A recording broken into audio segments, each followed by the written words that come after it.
My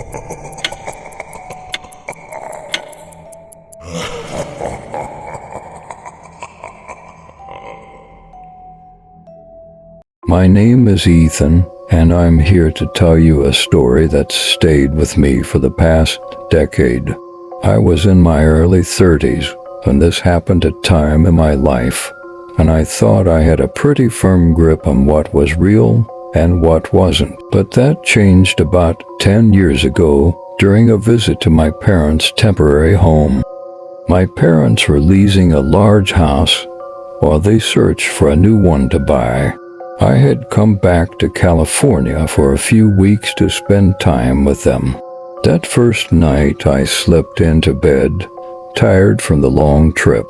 Just as I was about to drift off, I felt a sharp jab under my back. Annoyed, I reached under the sheets and found an open safety pin, a big one, the kind you'd find on a diaper. Confused but too sleepy to think much of it, I closed the pen, placed it on the nightstand, and drifted off. The next evening, after a busy day catching up with family, I climbed back into bed. And once again there it was, the same safety pin, now open, lying just under the covers. I couldn't help but feel a shiver of unease. Nobody in my family was the type to play pranks. And yet here was this safety pin, inexplicably placed back in my bed as though someone or something wanted my attention. The next morning at breakfast, I looked around at my family and decided to confront them. "All right," I said, half joking, half serious. "Who's messing with me and putting a safety pin in my bed?" They all looked at each other with raised eyebrows and blank faces, clearly as clueless as I was. Seeing the looks on their faces, I knew something strange was going on.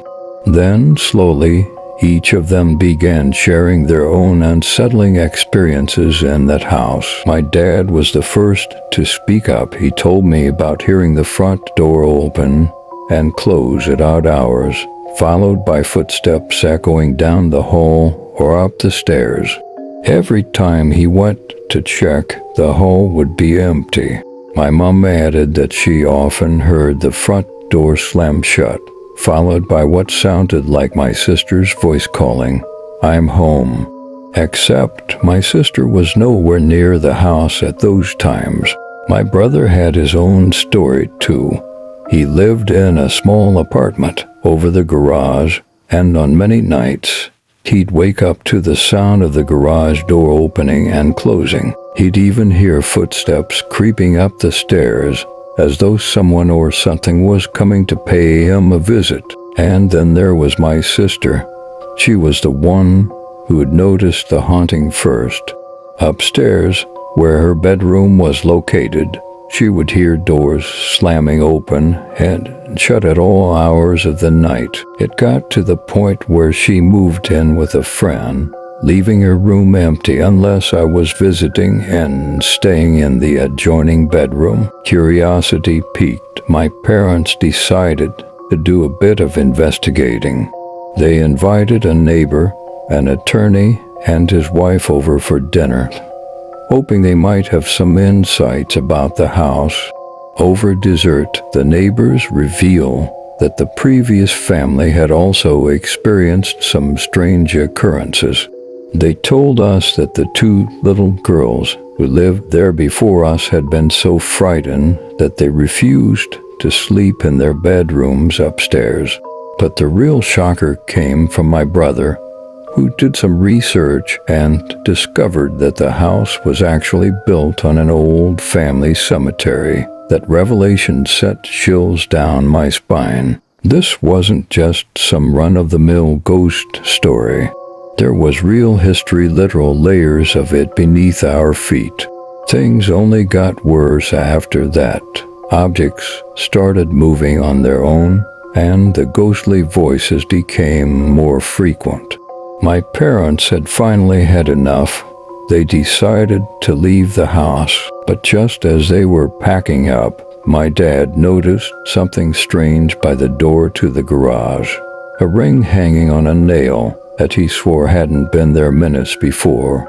It was an old-fashioned ring with a black star sapphire and diamonds set in a crescent shape. My dad is convinced it was left as a final message from the spirit that seemed to haunt the house. Today, my husband wears that ring, the ghost ring as we call it.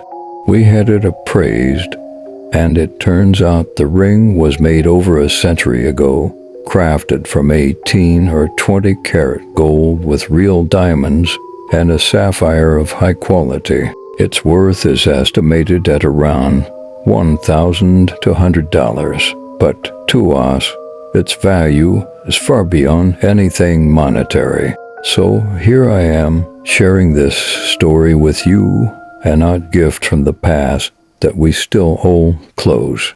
Whether it's a keepsake from another era or a connection to something beyond, it's a reminder that there are mysteries in life we can't quite explain and perhaps we're not meant to.